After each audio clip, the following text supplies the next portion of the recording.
Hi friends, welcome back to our channel. இன்றைக்கி நம்ம சேனலில் ஸ்பெஷல் லன்ச் என்னன்னு பார்த்திங்கன்னா, நல்ல ஒரு காய்கறி பருப்பு கூட்டு அவியல் வச்சுட்டு நல்ல சூப்பரான ஒரு தக்காளி ரசம். அது டிஃப்ரெண்ட்டாக நம்ம செய்ய போகிறோம் இன்றைக்கி. எப்போவுமே ஒரே மாதிரி செஞ்சால் கொஞ்சம் போர் அடிக்கும் இல்லைங்களா? ஸோ அதனால் கொஞ்சம் வேறு மாதிரி செஞ்சோன்னா கொஞ்சம் டேஸ்ட் வைஸ் நல்லாயிருக்குமே அப்படின்ட்டு நான் ட்ரை பண்ணியிருக்கேன். ஸோ இது மாதிரி ஆனால் ரொம்ப நல்லா இருந்துச்சு ஃப்ரெண்ட்ஸ். இந்த மாதிரி செய்யும்போது ரொம்பவே சூப்பராக இருந்தது. கண்டிப்பாக நீங்கள் ட்ரை பண்ணி பாருங்கள். இன்றைக்கி வாங்க வீடியோக்குள்ளே போகலாம். இப்போ பாருங்கள், இந்த மார்னிங் ரொட்டீன் பார்த்திங்கன்னா, இந்த கஞ்சி தண்ணியை பானையில் ஊற்றி வச்சுட்டு அது ஃபுல்லாக தண்ணியை ஊற்றி வச்சுருவேன். நைட்டு வச்சுட்டோன்னா காலையில் அது நீர் ஆகாரமாக நம்ம டீ காஃபிக்கு குடிக்கிறதுக்கு முன்னாடி ஒரு 1 ஹவர் முன்னாடி பார்த்திங்கன்னா நாங்கள் இதை குடிச்சிருவோம். நல்ல கூலிங்காக இருக்கும். நம்ம இளநீ குடிக்கிறத விட இது ரொம்ப பெஸ்ட்டாக இருக்கும் ஃப்ரெண்ட்ஸ். நம்ம எம்டி ஸ்டொமக்கில் நம்ம இதை எடுத்துக்கும்போது ரொம்பவே கூலிங்காக இருக்கும். அன்றைக்கி நாள் ஃபுல்லாக உடம்பு பார்த்திங்கன்னா ரொம்ப கூலிங்காக இருக்கும். இதெல்லாம் பார்த்திங்கன்னா பாரம்பரியாக நம்ம அந்த காலத்துலலாம் செஞ்சுட்டு வந்தது தான். இப்போ தான் இதை எல்லாருமே மறந்துட்டாங்க. ஸோ அதை இந்த சம்மர் சீசன்லேயாவது நீங்கள் இந்த மாதிரி ட்ரை பண்ணுங்கள். ஓகே, இன்றைக்கி இதை நம்ம ஃபஸ்ட்டு மார்னிங் இதை குடிச்சிட்டு அதுக்கப்புறமா நம்ம சமையல் வேலை பார்த்துடலாம். இப்போ அடுப்பு பற்ற வச்சுட்டு ஒரு பாத்திரத்தை அடுப்பில் வச்சுருக்கேன். அதில் பாருங்கள், கடலைப்பருப்பு நான் ஊற வச்சுருந்தேன். ஒரு 2 மணி நேரம் ஊற வச்சுருந்தேன் ஃப்ரெண்ட்ஸ் இந்த கடலைப்பருப்பை. இதை நான் அப்படியே தண்ணியோட நல்லா வாஷ் பண்ணிவிட்டு நல்லா தண்ணி ஊற்றிட்டு ஊற வச்சுருந்தேன். இப்போ அந்த தண்ணி கூடவே சேர்த்துட்டு எக்ஸ்ட்ரா 1 டம்ளர் தண்ணி சேர்த்துக்கிட்டேன். உப்பு தேவையான அளவு உப்பு சேர்த்துக்கிட்டேன். இது நல்லா வேக வச்சுக்கலாம். ஒரு 50% வேகட்டும் நல்லா. இங்கே பாருங்கள், இந்த மாதிரி கொதி வேகும்போது நம்ம இந்த மாதிரி பச்சை பட்டாணி இருக்குது இல்லைங்களா, இது ஃப்ரெஷ் பட்டாணி தான். அந்த பட்டாணி 1 கப்பு நான் சேர்த்துக்கிறேன். இந்த பட்டாணி சீக்கிரமாக வெந்துடும். இப்போ அதே கப்பில் 1 கப்பு வெங்காயம் ஆட் பண்ணிக்கிறேன். ஒரு 5-6 பல்லு பூண்டு சேர்த்துக்கிறேன். தேவையான அளவு பச்சை மிளகாய் காரத்துக்கு ஏற்ற மாதிரி நீங்கள் சேர்த்துக்கோங்க. நான் ஒரு 7-8 பச்சை மிளகாவை நான் கட் பண்ணி சேர்த்துக்கிட்டேன். 1 கப்பு தக்காளி சேர்த்துக்கிட்டேன். 1 கப்புன்னா ஒரு 2 தக்காளி 2 வெங்காயம் அந்த மாதிரி தான் சேர்த்தேன். அதே 1 கப் அளவு கேரட் சேர்த்துக்கிட்டேன். 1 கப் அளவு உருளைக்கிழங்கும் சேர்த்துக்கிட்டேன். ஸோ இது எல்லாமே இந்த மாதிரி செய்யும்போது ரொம்ப டிஃப்ரெண்ட்டாக இருந்தது. டேஸ்ட் வைஸ் ரொம்ப அந்த ரசத்துக்கு ஏற்ற ஒரு கூட்டு சூப்பராக இருந்தது ஃப்ரெண்ட்ஸ். இது அவியல்னு சொல்லலாம். அதுக்கப்புறமா மஞ்சப்பொடி சேர்த்துக்கிட்டேன். மஞ்சப்பொடி சேர்த்துட்டு நல்லா இதை வேக வச்சு இந்த காய் இந்த பட்டாணி ஆல்ரெடி பருப்பு ஒரு 50% வெந்துடுச்சு. அதனால் பருப்பு சீக்கிரமாக வெந்துடும். நல்லா இதை வேக வச்சதுக்கப்புறமா பாருங்கள், 1 கப்பு தேங்காய் பால் சேர்த்துக்கிட்டேன். உங்களுக்கு தேங்காய் பிடிக்கும்னா நீங்கள் தேங்காவை ஆட் பண்ணிக்கலாம். தேங்காய் நிறைய சேர்த்தோன்னா கொஞ்சம் ஒரு மாதிரி ரொம்ப திக்காக இருக்கும். அதனால் நான் தேங்காய் பால் எடுத்து சேர்த்துக்கிட்டேன். ஃபஸ்ட் பால் எடுத்து சேர்த்துக்கிட்டேன் ஃப்ரெண்ட்ஸ். இப்போ நல்லா இதை மிக்ஸ் பண்ணி நல்லா வேக வச்சு கொதிக்க விடுவோம். ரொம்ப சூப்பராக கொதிச்சிச்சு. தண்ணி எல்லாம் பாருங்கள் ட்ரை ஆகிடுச்சு கொஞ்சம். இது நம்ம இறக்கி வச்சா கூட இன்னும் கொஞ்சம் ட்ரை ஆகிடும், ஏன்னா கடலைப்பருப்பு இல்லைங்களா, அதனால். இப்போ அதுக்கு தாளிப்பு கொடுத்துடலாம். ஒரு தாளிப்பு கடாயை அடுப்பில் வச்சுட்டு எண்ணெய் சேர்த்துக்கிட்டேன். எண்ணெய் நல்லா சூடாகட்டும். ஒரு 3 ஸ்பூன் ஆயில் சேர்த்துக்கிட்டேன்.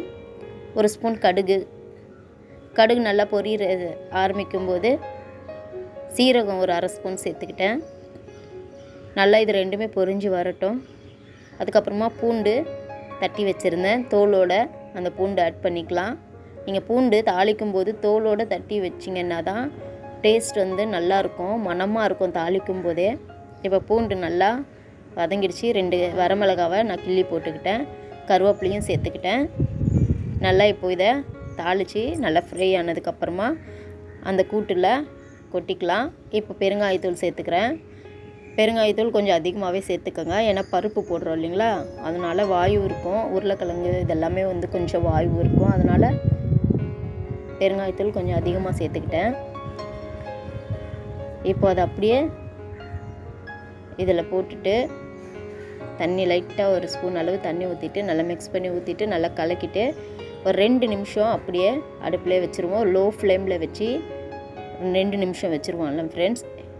அவ்வளோதான். சுட சுட மணக்க மணக்க அவியல் கூட்டு, எல்லா காய்கறி அவியல் கூட்டு ரெடி ஆகிடுச்சு. இப்போ ரசம் தாளிச்சிடலாம். நான் புளி ஊற வச்சுருந்தேன் தண்ணியில், அதில் கொஞ்சோண்டு மஞ்சப்பொடி சேர்த்துக்கிறேன். மஞ்சப்பொடி சேர்த்துட்டு பெருங்காயத்தூள் அதில் சேர்த்துக்கிறேன். இது கொஞ்சம் வித்தியாசமாக இருக்கும் இந்த ரசம், செஞ்சு பாருங்கள். அதுக்கப்புறமா பழமாக ஒரு 2 தக்காளி அந்த தண்ணியிலே போட்டுட்டு ஒரு இடி உரல் எடுத்துக்கலாம். அதில் பார்த்திங்கன்னா ஒரு 3 ஸ்பூன் மிளகு சேர்த்துக்கிறேன். உங்கள் காரத்துக்கு ஏற்ற மாதிரி நீங்கள் மிளகு கொஞ்சம் காரம் இருக்கும், நீங்கள் எவ்வளோ சேர்த்துக்கிறீங்களோ அதுக்கேற்ற மாதிரி சேர்த்துக்கோங்க. அதே அளவு சீரகத்தையும் சேர்த்துக்கிறேன். இப்போ நல்லா இதை கொஞ்சம் ஒன்று பாதியமாக நம்ம இடிச்சிடலாம். இடிச்சிட்டு பாருங்கள், அது கூடவே பார்த்திங்கன்னா ஒரு 6 பல்லு பூண்டு, ஒரே ஒரு பச்சை மிளகாய் சேர்த்துட்டு கொஞ்சம் கருவேப்பிலையும் சேர்த்துட்டு ஒரு கொத்து கருவேப்பிலையும் சேர்த்துட்டு நல்லா இதை இடிக்க போகிறோம். இடித்து இந்த மாதிரி எடுத்துக்கலாம். பாருங்கள், இந்த மாதிரி இருந்தால் போதும், கொஞ்சம் கொரப்பாக. இப்போ அந்த தக்காளி கூடவே இந்த இடித்த மசாலாவையும் போட்டுடலாம். பாருங்கள், இந்த மாதிரி கொரப்பாக இருக்கணும், ரொம்ப நைஸாகவும் இருக்கக்கூடாது. மிக்சியில் இருந்தால் மிக்சியில் நீங்கள் ஒரு பல்ஸ் 2 பல்ஸ் விட்டிங்கன்னா போதும். இப்போ தேவையான அளவு தண்ணி ஊற்றிக்கலாம். இந்த ரசத்துக்கு தேவையான அளவு தண்ணியை நான் இப்போவே ஆட் பண்ணிட்டேன். இப்போ பாருங்கள், கல் உப்பு சேர்த்துக்கலாம். உப்பு தேவையான அளவு நீங்கள் உப்பு சேர்த்துக்கோங்க. இப்போ நல்லா இந்த தக்காளியை நல்லா மெசஞ்சு விட்டுக்கலாம். கையாலேயே மெசச்சு விட்டுக்கோங்க, ஏன்னா ரசம்னாலுமே கையில் தான் செய்யணும் எல்லாமே. இப்போ பாருங்கள், இந்த மாதிரி தக்காளியும் ரொம்ப நைஸாலாம் நசுக்கிடாதீங்க, இந்த அளவுக்கு இருந்தால் போதும். அங்கங்கே நம்மளுக்கு தக்காளி தெரியணும் முழுசாக, அந்த மாதிரி நீங்கள் பண்ணிக்கோங்க. இப்போ பாருங்கள், அதை தாளிச்சிடலாம் ரசத்தை. இப்போது ஆயில் சேர்த்துக்கலாம்.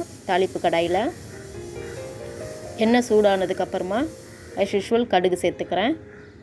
கடுகு நல்லா பொரியட்டும். சீரகம் சேர்த்துக்கலாம். சீரகமும் சேர்த்துட்டு பொரிஞ்சு வரும்போது பெருங்காயத்தூள் சேர்த்துக்கலாம். நான் பெருங்காயத்தூள் ரசத்துலேயும் போட்டிருக்கேன், இருந்தாலும் தாளிக்கும் போது போட்டிருக்கேன், வாசனை நல்லாயிருக்கும். இப்போ பூண்டையும் சேர்த்துக்கலாம். கருவேப்பிலை சேர்த்துக்கலாம். கருவேப்பிலை வந்து ஒரு கொத்தளவு நான் கருவேப்பிலை சேர்த்துக்கிறேன். ரெண்டுமே நல்லா வதக்கி விடுவோம். 2 வரமிளகாய் வந்து அப்படியே முழுசாக போட்டுக்கிறேன், கிள்ளி போட வேண்டாம். இது எல்லாமே அப்படியே முழுசாக போட்டால் தான் ரசத்துக்கு உண்டான சுவையே நம்மளுக்கு கிடைக்கும் இல்லைங்களா, அதனால் அப்படியே போட்டுக்கலாம். இப்போ இதை தாளித்து அப்படியே அந்த ரசத்தில் ஊற்றிடலாம்.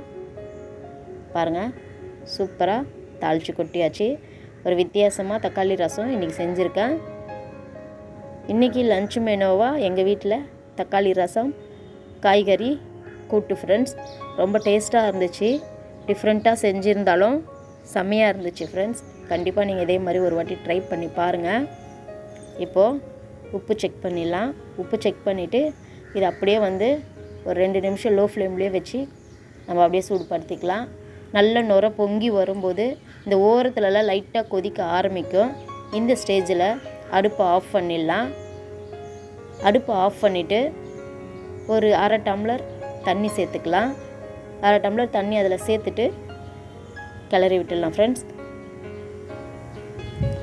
அவ்வளோதான், மணக்க தக்காளி ரசம் சூப்பரான சுவையில் ரெடி ஆகிடுச்சு. ட்ரை பண்ணி பாருங்கள். எப்போவுமே நம்ம ஒரே மாதிரி சமைக்கிறோன்னா போர் அடிக்கும் இல்லைங்களா, ஸோ கொஞ்சம் வித்தியாசமாக சமைச்சு கொடுத்தாலும் பிள்ளைங்க நல்லா சாப்பிடுவாங்க. அவ்வளோதான் ஃப்ரெண்ட்ஸ், இன்றைக்கி டுடே லன்ச் எங்கள் வீட்டில் ஓவர் ஆகிடுச்சு. ஸோ கண்டிப்பாக செஞ்சு பார்த்துட்டு எனக்கு கமெண்ட் பண்ணுங்கள். வீடியோ பிடிச்சிருந்தா லைக் பண்ணுங்கள், ஷேர் பண்ணுங்கள், கமெண்ட் பண்ணுங்கள் ஃப்ரெண்ட்ஸ். மறக்காமல் சப்ஸ்கிரைப் பண்ண மறந்துடாதீங்க. அடுத்த வீடியோவில் மறுபடியும் வந்து சந்திக்கிறேன். தேங்க்ஸ் ஃபார் வாட்சிங். Bye friends.